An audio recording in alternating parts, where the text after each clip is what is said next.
Howdy, my name is Frances Jackson. My pronouns are they, them. I'm the coordinator of the LGBTQ Pride Center here at Texas A&M University. I would like to start off by thanking our panelists for being willing to talk here at our Pride Live for LGBTQ History Month. Texas A&M holds a special place in LGBTQ history, and we're really excited to get to talk to you about a little bit of that and some lived experiences today. So, thank you to Kevin Bailey, one of our former students here, Kate Higgins, another former student, and Thane, current student. With that, our agenda for today is we're going to have some introductions. Folks are going to go over a little bit about themselves, their time here in Aggie land.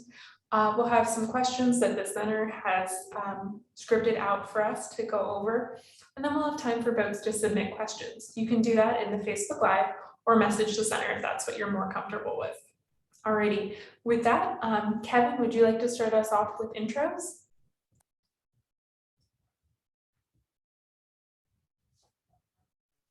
Thank you. Okay. Yeah, my name is Kevin Bailey. I came to A&M in the summer of 1983, and I graduated in the December of 93, but I wasn't here the whole time. I was a member of GSS starting in '84, and during the time there, I was a historian for the group, and then I was secretary, and then vice president. And I was here at the time that the Supreme Court basically ended Texas A&M's fight against recognizing GSS as a student organization. So that's me. Thank you, Kevin. Cade, would you like to go next? Yeah, sure. My name is Cade Higgins. I class of 2016, but I graduated in December of 2017, like many of us do. I started at A&M in the fall of 2012. My pronouns are they, them, or he, him, by the way. Yeah, so I started at A&M in fall 2012, graduated 2017. While I was there, I was really involved with what was at my freshman year called GLBT Aggies, later became LGBTQ Aggies, and I was the vice president and the president of that organization during my time at A&M. Yeah, that's my big gay involvement.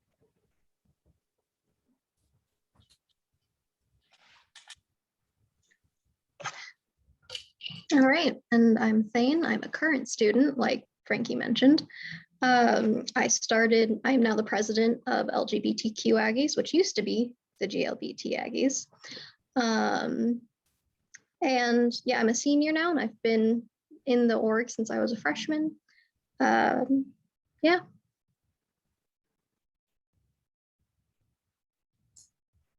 So as it's History Month, we like to, ask the history context questions. Can you describe what A&M was like for you as a student at your time, during your time here?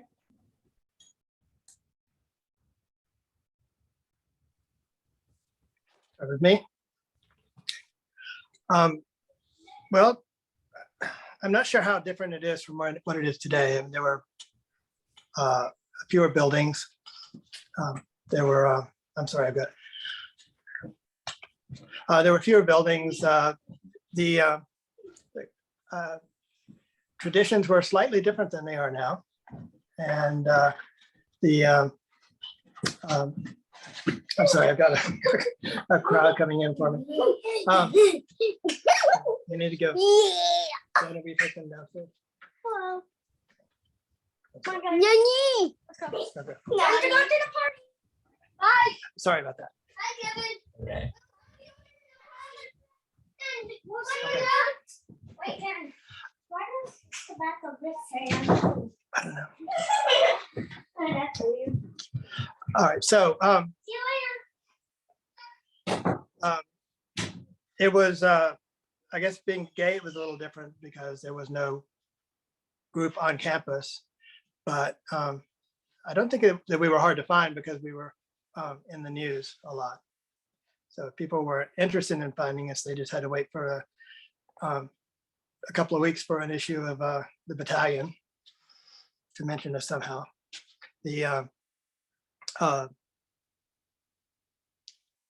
it wasn't, the dark ages to us, but I guess looking back on it, it seems like the dark ages. But for myself, being white, cis, it wasn't a bad experience. So I can talk more if anyone has questions, but that's pretty much it. Was like today without cell phones or social media or the internet. I had a follow-up. So you mentioned being in the paper a lot. What kind of articles, what sort of news coverage did y'all get? It was fairly positive coverage, I thought, because as a historian, I had gone back and looked at coverage from just a few years earlier, and it was much improved from what it had been. I think there were a lot of gay people on the battalion staff at the time. So the coverage would be for things that we were doing to promote ourselves.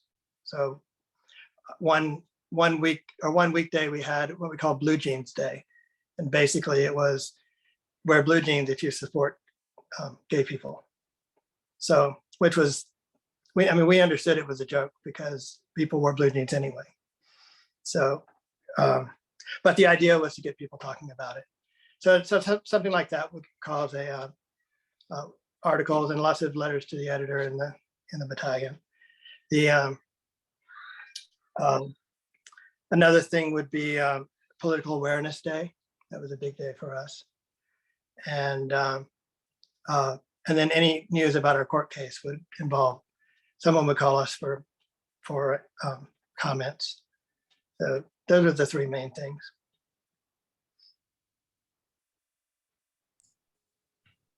Awesome, thank you so much. For those who are just joining us, the court case that Kevin is mentioning is Gay Student Services versus Texas A&M University. That's the landmark court case that allows for LGBT organizations to exist on public institutions in the United States. Kate, same question. Can you tell us a little bit about your time here at A&M and sort of what that experience was like from a queer lens? Yeah, so I think my experience is probably, oh gosh, it's varied, right? So I started at A&M at a point when I think our national political climate, particularly around the issue of marriage equality, which wasn't fully nationally recognized, but was kind of like sporadically, was very polarized. And I don't know if you know this, but A&M has a reputation for being a conservative campus, right? And so among other things, I think we saw some of the tension in the national discourse really playing out at home, particularly, not necessarily like a gay thing, but like I remember, because I'm a townie, I'm from College Station. I remember there was a big spot in the Eagle. I think Obama came to town or something like that, and a bunch of students made a cutout of him and egged it, and were, you donate $1 or whatever, and you can trash a cutout of President Obama, right? So when I was there my freshman year, I remember being like absolutely terrified to come out to my roommates. I had, a suite. I was in Dirty Dun, as they call it. And my roommate, who I shared a room with, was great. Caitlin Lara was wonderful, but my other kind of suite mates were a little bit weird about it. I ended up not really having much of a relationship with them. Towards the spring semester of my freshman year was when the Student Senate passed this, they tried to pass this thing called the religious fund. So originally it was called the GLBT funding opt-out bill. Later it was changed in name only, essentially, to the religious funding exemption bill. But basically there were a group of students, a couple of them whose fathers were representatives in the Texas State House, who at the same time, similar legislation was being introduced at the state level. basically saying that like if students at public universities in Texas disagree with funds being used for homosexual resource centers, that they should be able to opt out of their portion of student fee money, right, that goes to that center, right? And they were saying it's $2. Really, it's way less than $2. Like if y'all got $2 from every new student, you would have more money to work with, I promise. But that caused a really big hubbub on campus. And we kind of, I mean, because it was our center was threatened essentially by this thing, right? A similar measure had been tried to pass a few years earlier.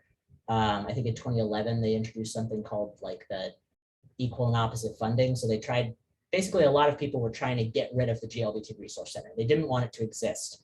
And so they would come up with ways to kind of cut funding. One of the first bills that was there before I was a freshman was the equal and opposite funding, where they tried to say that if a university pays money for a gay thing, then they also have to pay money for the opposite of the gay thing, which is a traditional and family values resource center. So they didn't really want a traditional family values resource center. They just wanted the gay one to go away, right? Anyways, but so we organized a big like coordinated campaign against the GLBT funding opt-out bill.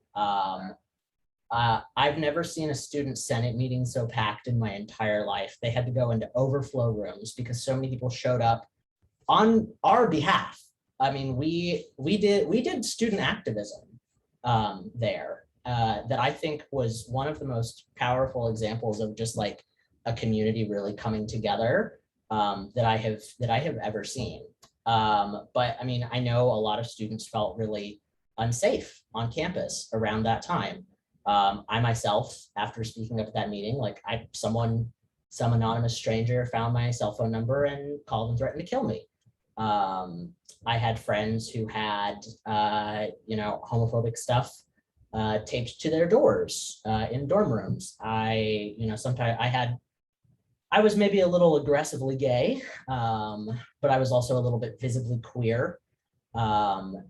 So I had like a rainbow sticker on my laptop in the library. And sometimes, if I would get up and go to the bathroom, I would come back to like a Bible verse about Sodom and Gomorrah on my laptop. And this was this is 2013, 2014, this stuff was happening. I know a lot of people were afraid to be seen going into the resource center. And initially kind of in the beginning, I was too. A lot of people did not feel comfortable or safe being affectionate, holding hands with a partner on campus. That was not something that a lot of people felt safe doing. It wasn't uncommon, again, because marriage equality was kind of like a popular topic, right, of discourse, be it the national political climate being what it was. It wasn't uncommon to just like hear people discussing your rights in really negative ways. There was I think maybe he still comes to campus. There was like a regular pastor that came to campus named Brother Jed, who had a whole song about, it's not okay to be gay. It's not okay to be a homo and lesbo. He had hand motions to go with the song. So, I mean, it was a lot at times, but then it also was maybe not as bad as you would expect. But also it was a publicly funded state school. So like maybe we should have expected a little bit more. It was a mixed bag. There was community, but we kind of had to fight constantly for our right to exist. I know just a lot of people felt afraid a lot of the time.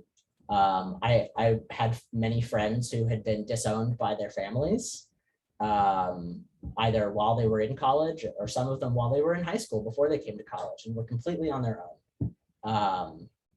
So, I mean, it was, while it's certainly harder, I think, to have maybe be queer at a Baylor or at a BYU or something,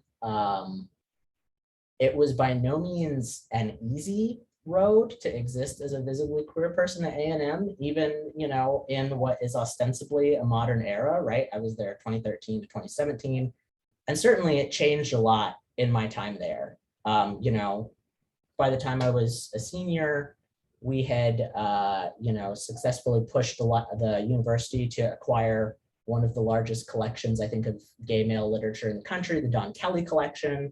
You know, the university really was, I think, or at least people within it were trying to make the campus environment more comfortable. But, you know, you can only do so much when the existing, not even just student body, but former student body is as vocal and as loud as they are. So it was a mixed bag, but it got better, not as much as I would have wanted. Thank you. Kate referenced some historical things, so I want to give folks who are watching a little bit of context.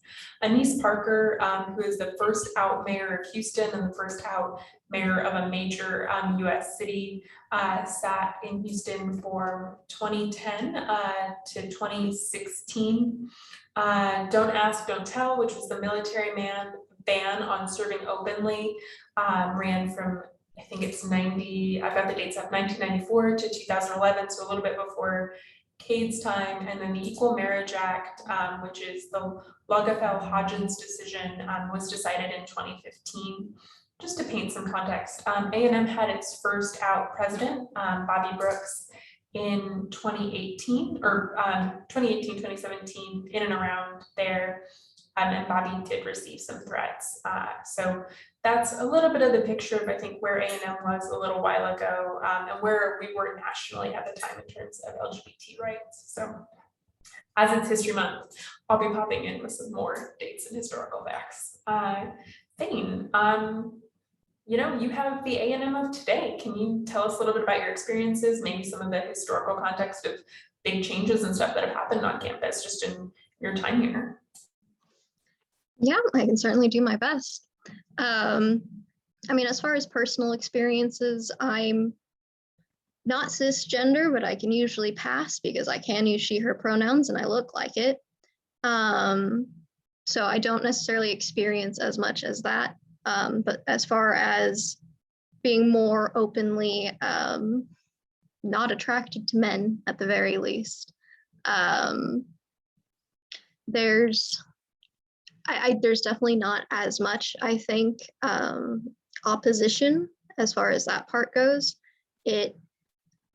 So I have found personally that a lot of people are very accepting.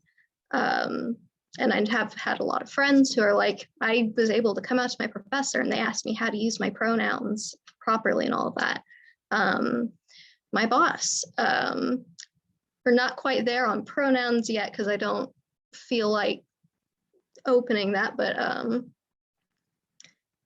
uses my preferred name, is totally fine with it, and doesn't understand a lot of things, but like a lot of people I found here, she's willing to ask questions and learn. But of course, there's plenty of groups that are opposed to it. So while part of my experience here on campus is we have Draggyland. We have a drag show in the Rudder Theater, and the 2 times I believe it's happened, there's been a protest to it, but also counter protest. I know this past one, the protest for Draggyland was bigger than the protest against it. And there are definitely people, and there are definitely some vocal people that either for religious reasons or for what say you, still are against it, any LGBTQ stuff in general. But I definitely see a lot of support and acceptance.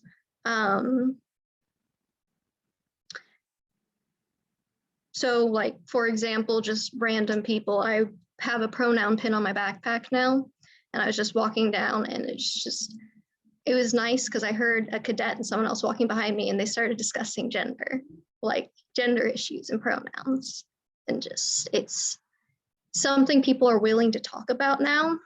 in a positive light. And I'm not sure that definitely hasn't always been the case.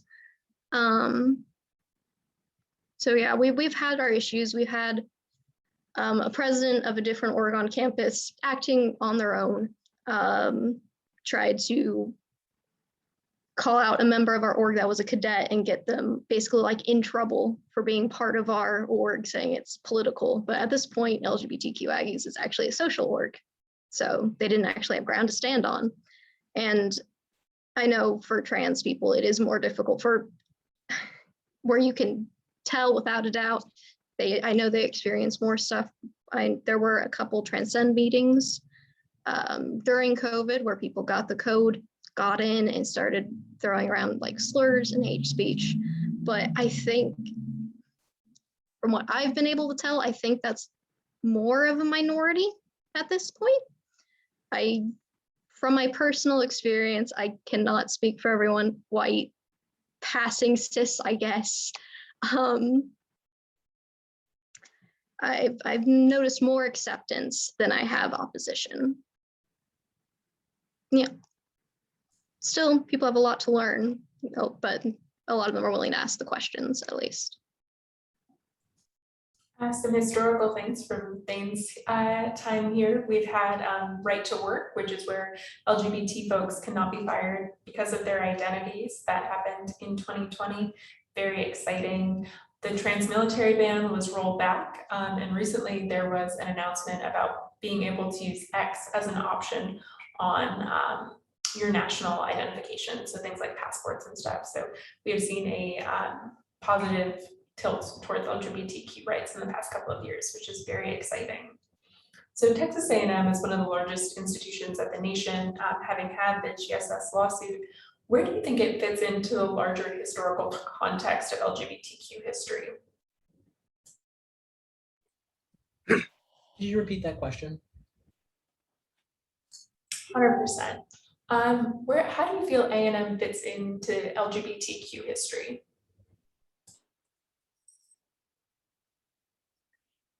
I think that I never really thought of it as being such a national. There were other universities that were going through the same thing. I just thought we were one of them. It was really important to us, and it was sort of off. We were involved but not involved. I mean, we would talk to reporters, but we didn't talk to lawyers that often. So it was all being handled by other groups that took it to the Supreme Court, or to the circuit courts at least. But I was amazed by how quickly A&M, once they decided that it was over, how quickly they just gave us everything we were asking for at the time. So we were recognized. We were meeting on campus. We even got part of the student activity fees. And it's kind of a funny story. One of the things that they argued against recognizing our group was that we were a social group. They called us a social group. We were, but we had been constituted originally as a service organization. So because we knew A&M did not recognize at the time fraternities or sororities. So they were, once our case was over, it was within a year that they started recognizing fraternities and sororities. I think that they were just holding off on that until they were done fighting our case. We did, I'm sorry, it's not to the point, but we did have a drag show our first year in Rudder Theater. I updated my slideshow so it may show up behind me, but it was not, we advertised it a little bit. It was very poorly attended. Nobody protested or anything like that, but it was kind of neat. Go ahead. You have a bunch of photos going on in the background. Could you tell us a little bit about them? I just looked through my collection and I wish I had more of the time. I was, a lot of the photos I had from the time have been lost over the years and are not digitized yet. The one behind me now is in the Cushing Library. Back when it was basically a hollow shell with metal stacks going up up inside of it, where they kept all of the books that were still in the Dewey Decimal System. I have a couple of overhead shots of the campus. That's where I live. That's my trailer house, and that's the campus from above. My dad took those pictures, flying over. That's about the time I was there. A lot fewer buildings and a lot of buildings in those pictures that aren't there anymore. They've been replaced by newer ones. There's that one is about the same time. That's not when I graduated, it's my brother's graduation, but that's in G. Raleigh White, which was right across from the MSC Student Center. And there's a couple of, that one is just random. I think it looks like a lot of violence, but I think it's just the freshmen chasing down a yell leader. That one's in 3D if you cross your eyes. I have a couple of pictures of the meetings that we had on campus. I can't tell what that one is. That's marching in the parade. We marched in the Gay Pride Parade in Houston a couple of years as the Fighting Texas Aggie Gay Marching Band. We played kazoos and did yells. Nice. This is one of our first on-campus meetings. So just people hanging around. It was, I think that's all of them. Anyway, it was, when we met, it wasn't that much different meeting on campus than off campus, other than it was easier for us to advertise, but we actually met right across from the campus in a community center that was, I think, where the high school is now. That's at the academic building and inside. Kate had mentioned it, that Cushing has one of the largest collections of LGBT men's literature. Also, right now, there's a joint exhibition with Houston coming out together, which has all sorts of LGBT Texas memorabilia. If folks are on campus and interested in seeing that, we highly recommend. It's a great exhibit. Kate and Thane, same question. Where do you feel A&M fits into the larger LGBTQ history context? So, I mean, I think, you know, the obvious point, right, is that big court case, right, GSS versus Texas A&M University is kind of a foundational precedent that allows public universities, at least, that may not have otherwise been inclined to allow LGBT student groups to meet, now have to recognize them. And, you know, in doing so, they can't make prohibitions on other groups, right? Sororities and fraternities get to be student organizations too. Cool. I'm not a sorority or fraternity person, but you know, if everyone deserves a group where they feel like they fit in, and if it's that for you, then sure.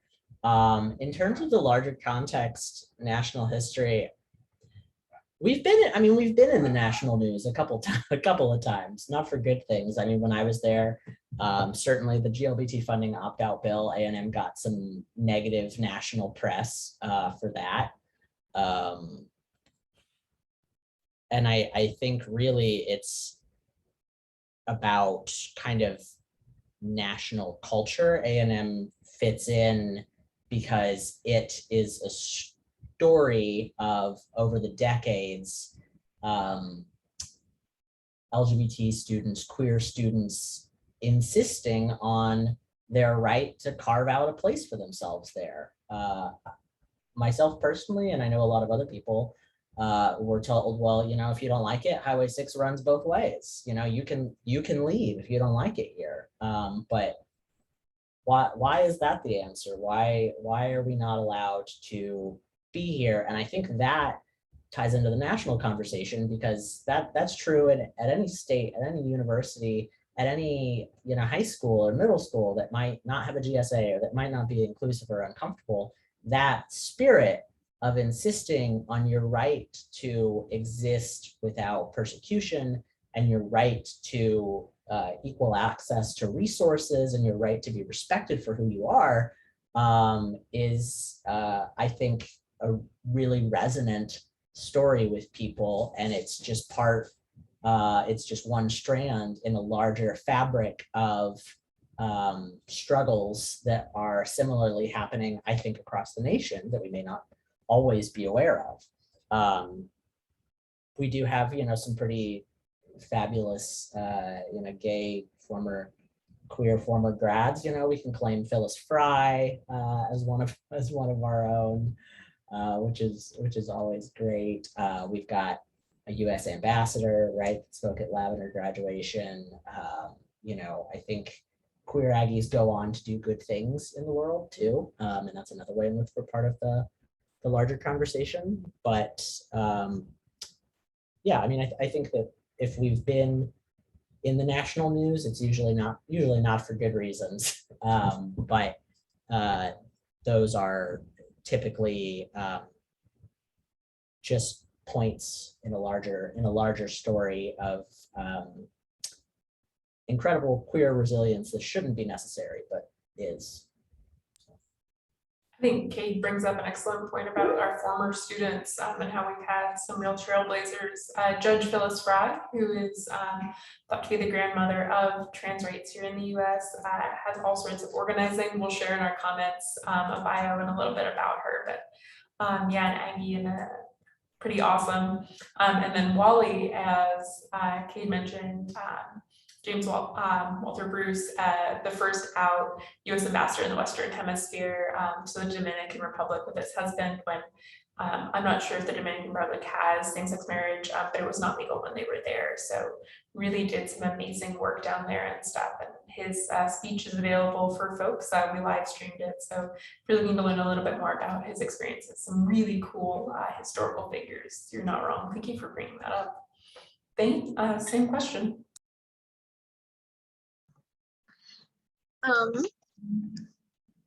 Obviously, the two people that went before me have a lot of context and stuff, so I'm not going to try to beat what they said into the ground. But I believe it was right after Cade would have graduated, because it was in 2016. Though Frankie might be able to fact check me. Texas A&M was finally moved off of the LGBTQ unfriendly list in the Princeton Review. So we have a line of progress. And as far as how that sort of thing fits into a larger narrative, Texas A&M is a big university, and with the landmark case and popping up in the news every once in a while, I think that there are definitely universities that are more progressive than us. We are still very conservative, but I feel like how it fits into the history is that when we make strides, it's sort of more of a role model in a way. Like, if we can do it, other places can do it too. There's plenty of schools, obviously, that do that on their own, but for other colleges, higher education places, and even just organizations that are a little less progressive, a little less accepting, I think Texas A&M can be a good meter for when we can do something. It's more possible, and we can make strides with other places as well, if that makes sense. Yeah, it absolutely does. It's one of the largest institutions in the US, an SEC school. When we make strides, I think it's, yeah, sets a national conversation, absolutely. So is there anything that happened at A&M during your time that you want people to know more about?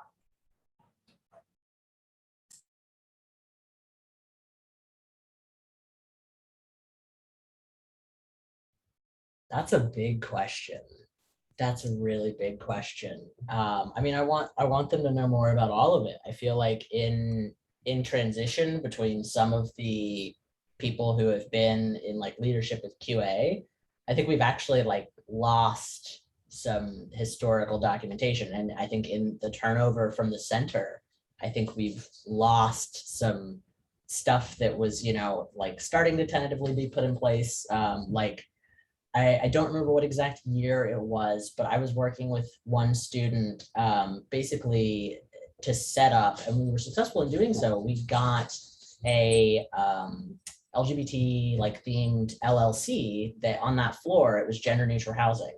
Because we had been like I remember sitting down and having so many conversations with Res Life about how we could make housing more accommodating for LGBT students who might be afraid of who their, if their roommate's going to be super homophobic, or trans students who might be, like we would get Sydney Gardner, the then, director of or I think it was only a coordinator position at the time, coordinator of the resource center, would get emails from students who were about to come to A&M and they were trans and terrified of who their roommate might be. So we would like sit down and talk to Res Life. How can we do this? How can we do this? How can we do this? How can we? And a lot of the answers that we got back were that their system was so like kind of weird and broken and outdated, and this privacy and this blah blah blah, that like it basically just wasn't possible. But eventually we got like an LLC that I don't think even exists anymore. I think it maybe was like there for a year or two, and then I don't think the queer LLC is a thing currently. I would want people to know that, Thane, you referenced that there was a student in your organization that kind of was like getting in trouble because people were trying to say his involvement with QA was political somehow, but you guys are a social organization. And I guess what I would say is that has been a conversation that is not new, unfortunately. And QA has, while, in the back end of STU Act, it's listed as a social organization, the reality is that people unnecessarily politicize the lives and identities of LGBTQ people. And as such, we have felt that, maybe some people are going to perceive this action or this action that we may do as political, but we, is it political to advocate for your right to exist? Is it political to advocate for your right to feel safe on campus? And I mean, we took the stance that if you guys think that's political, then that's fine, but we are going to continue being both a safe space, a safer space as much as we can, because we can't make guarantees. Unfortunately, like people like the Texas Aggie conservatives would break into our meetings and film stuff. And like, I think we co-programmed with someone from the health department one time, or someone doing some kind of like how to have safer sex, right? That wasn't just for queer people, but like came to our meeting and was like, these are safer sex practices. And someone from the Texas Aggie conservatives came in and filmed some stuff and leaked it to Fox News, and they were like, A&M is paying for a perverse, one-sided sexual worldview. Like, so we were under constant threat by people who wanted our organization to cease existing. So we existed in a state of hypervigilance, but that didn't stop us from doing what we felt like we needed to do to ensure our dignity on campus. And if you ever feel like someone's trying to make you make a decision, if you're a QA leader or a student or whatever, if you feel like someone is trying to force you to choose between social and political, that means that they're calling who you are political, and that I don't think is fair. I don't think that's a fair assessment. And I think there's ways that you can adjust your rhetoric to address that.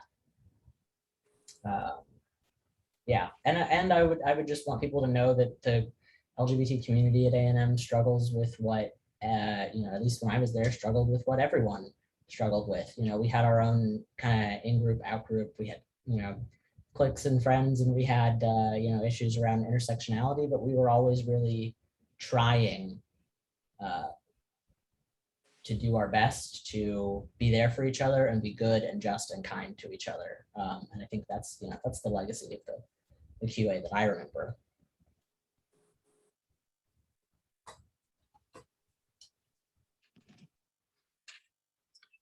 I think during my time there, there's two things that I think are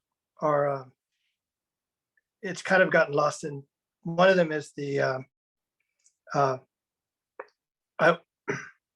were also dealing with the AIDS pandemic, and the first that I know of student who died of AIDS was he was actually taking a class with me in his last semester there, and I saw him I saw him at the end of the semester. He said he had missed the final exam, and he was going to take a makeup exam, which he took an incomplete in the class. But then I never heard from him again, except about a month later, I heard that he was in the hospital, and 4 months after that, he had died. So there were other people that I knew who were dying at the time, and it was always it was always over our shoulders. The safer sex, we had the same people coming in and giving safer sex demonstrations. I remember one cute, she was heterosexual, looked like a cheerleader, just bubbly and all that, but she was matter of fact with her profs, and did a really good job. The other thing was, I really felt safe, but there was an incident. It happened in 2001, and it involved someone who wasn't not 2001, but 1991. He wasn't a student at the time, but I had known him at A&M. He was a friend of mine, who was walking in Houston one evening, and he got attacked by a group of kids from the Woodlands, and they beat him to death. So his name was Paul Broussard. You can look at that up. But it was a real shock to me to realize that kind of violence could hit somebody that I know.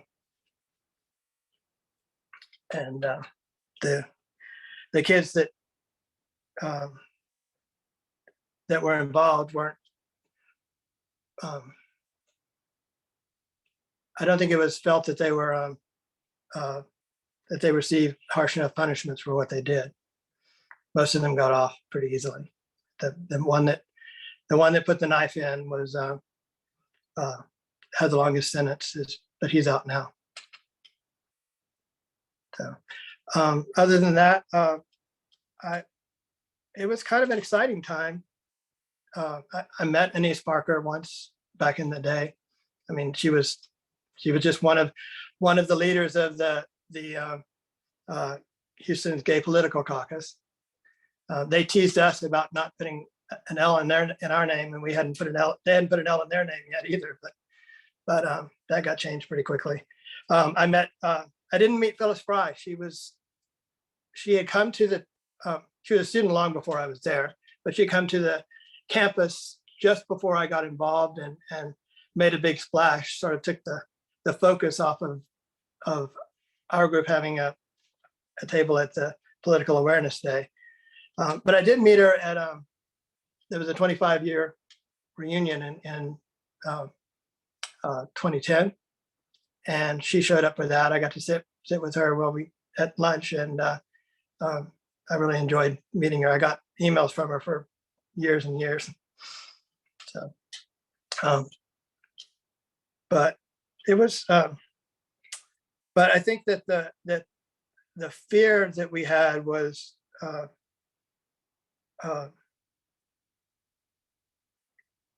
think AIDS was a bigger fear than violence at the time.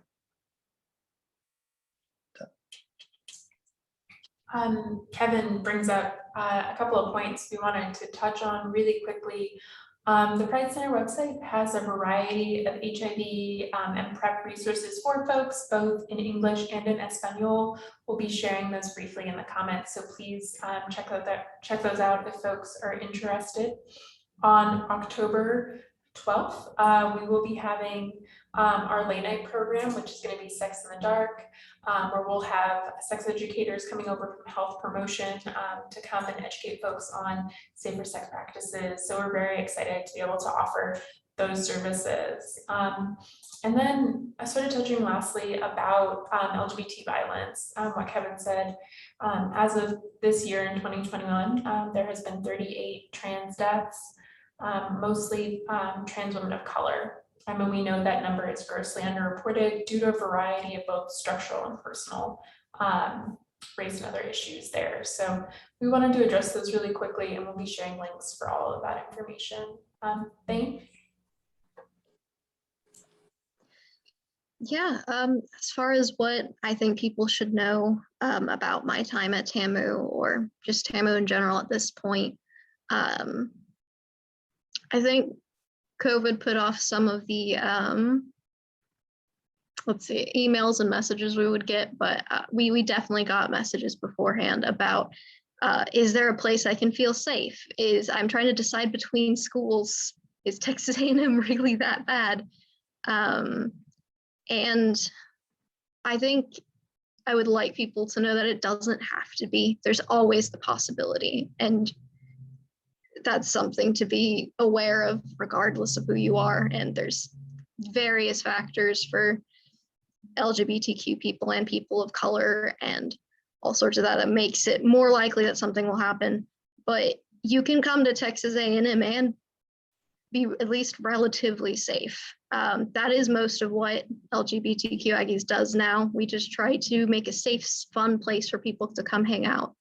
We personally haven't had any issues of people coming like to our meetings with bad malintent or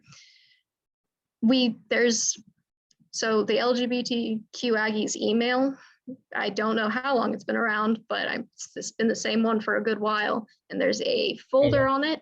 Huh? I made it. I made the Gmail. LGBTQA TAMU. Yeah. Sorry. No, you're good. There's a folder on it for hate mail. For the duration of the time I've been here, it's been empty. We don't really receive a lot of people saying negative things or doing all of that, sending a lot of that directly to us. Let's see. I had some notes. So yeah, it's not perfect and there's definitely some safety issues, but if you can, especially if you can try to run with the right people and keep aware of your surroundings and the company you have, there are places you can be safe on campus. I mean, the Pride Center is one of them now, and they have a wonderful room in the SSB Student Services building. And then after that, the only other thing that I would make note of for people that are curious, there's a lot of students are accepting, and usually the students know a little more, but a lot of people, students and faculty and staff, don't know what different genders are. They don't know the difference between sexual romantic attraction or different things like that. And but a lot of them are willing to have that dialogue with you, and a lot of people are at least open to accepting you in whatever way you present yourself to them. Obviously, it is more difficult for people who are trans. There is still more, I've definitely noticed more adversity to trans students than lesbian, gay, bisexual, pan, all of the sexual and romantic minorities. But there are a lot of people who would accept you given the chance, but be careful, of course. I think that's all I got. Thank you. We do not have any questions as of this moment. So we're going to give folks a minute to have some final thoughts and then we'll wrap. Kevin, would you like to lead us?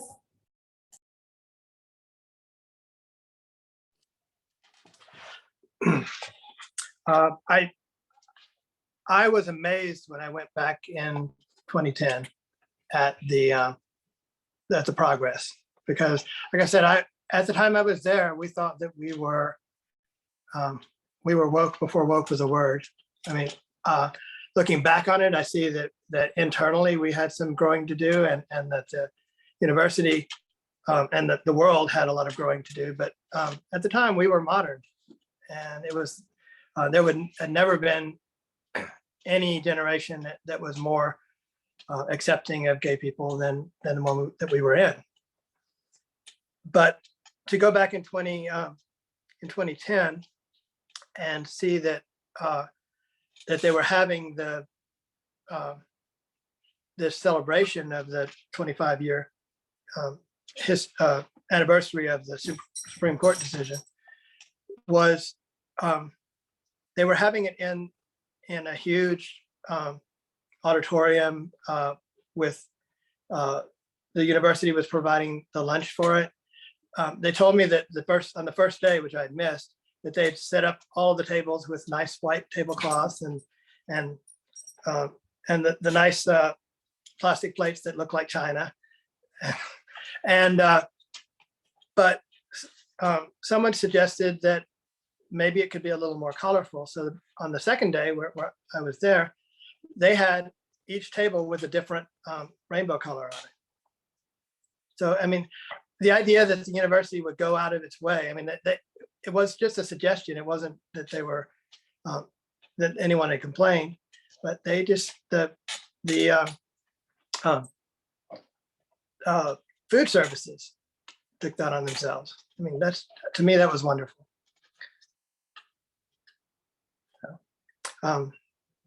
I think hearing what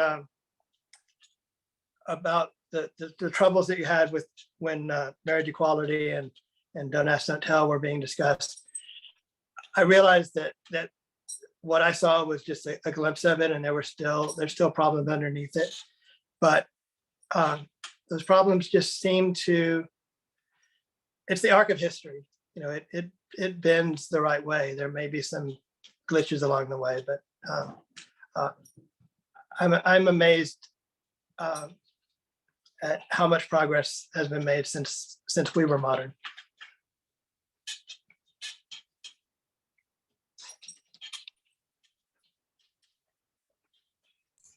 Thank you. Kate or Thane, any closing thoughts? Yeah, I mean, I too am in a lot of ways, you know, amazed by the amount of progress that's happened in a very short amount of time. You know, we got off the LGBT unfriendly list. You know, the university, I think, has dedicated more resources to the center than maybe they used to. Transcend exists. You know, some kids that were in QA with me started it while I was still a student, and I was lucky enough to be able to be, you know, just a regular member because I was a little burnt out from leadership by that point. But you know, to see Transcend get off the ground, to see you know, trans students have dignified services available at Butyl, you know, like there were, you know, like myself included, could go to Butyl and, you know, get HRT and be respected. That was a big thing. To see that the Student Senate, I don't remember what year it was, I believe it was recently, has passed resolutions affirming their support for the queer community. Just a few years after they were passing resolutions saying that they wanted us gone. Like, I mean, I still remember to this day, they called a voice vote on that religious funding exemption bill. And I mean, there was at least one LGBT student senator. There might have been two, and it was, you know, known to some of the other student senators in the room. And I mean, they called a voice vote, and like people left the room crying because like it passed. You know, they, like, the Student Senate voted in favor of not on our side after several hours of testimony in support of us. Like, most of the testimony, and no one went to Student Senate meetings. No one. Hours of testimony, and they still voted to pass, like, on our side. But all of that, suffice it to say that to go from that very dramatic event at the beginning of my college career to, now being graduated and seeing that Student Senate is, affirming the community, and that there are, y'all have a whole freshman, one of those like FLAKEs or whatever they're flows.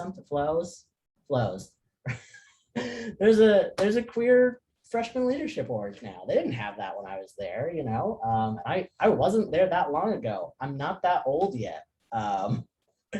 So, I mean, I am in a lot of ways amazed by the progress. I would say don't stop though. Don't stop trying to kind of remind the community that you're there and that you exist. One of the things that we did was we engaged in a lot of kind of just like education, advocacy, visibility initiatives. Wouldn't be kosher today, but we used to do Guess Who's Gay panels, where we would go to classrooms and they would try to guess who among those on the panel was gay or bi or trans or whatever. And they were usually wrong. And that was the point, right? Is that you can't make assumptions. But yeah, I mean, I'm a little discouraged, to hear that, Transcend gets Zoom bombed, and that it's unfortunate to know that you can't make, a stronger guarantee if a, queer, particularly if a trans student wants to come to A&M. I can't it's a little disheartening to be like, yeah, we can't say for certain, but you'll probably be safe if you watch your surroundings. Like that sucks to hear, I'm not necessarily saying it's not the truth or that it's not accurate advice, but that people still do have to be a little, that members of our community still have to be a little discerning in their decision to attend a place like A&M. Tells me that despite the obvious leaps and bounds that the university has made, which we should recognize and take a moment to celebrate, but clearly there's still more work to be done. So I would just say, like, let's celebrate and recognize how far we've come, and maybe rest for a bit if you need to. God knows we're all tired, and then continue the work.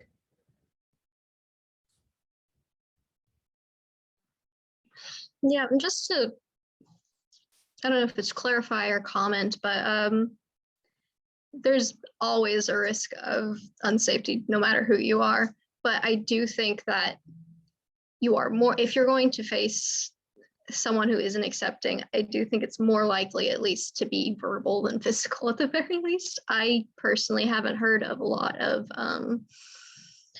physical attacks of people on campus, though I'm not always the best at keeping track of the current news. But as far as like remarks to leave people with, we're about to have to wrap up, so I'll just, one thing that I thought sort of says it doesn't say the whole story, but the open house before COVID, we were setting up the LGBTQA table, and it was in one of the main halls of the MSC. And before all the crowds were in there, a family went by with their stroller and little kids and their parents, and they went by us and they started whispering to each other, like, I wonder what they're saying about us. And then they came back and they wanted our stickers, and they were just so glad that we were able to have a table there, because there was nothing like that when they were at Texas A&M. And there are moments and there are plenty of people where it's clear just how excited people are at how the progress we've made. And yeah, it's definitely good to celebrate those moments, as long as we don't forget that there's still progress for us to work on. Thank you all. Tonight has been a very special night for us. It is History Month, so if folks are interested and had a fun time at our program, please sign up for our newsletter. It will give you the most up-to-date information. We'll be having Coming Out Monologues virtual info session next Monday, October 11th at 6:30 p.m. Our next Pride Live will be here in February. So thank you so much, and everyone have a great evening.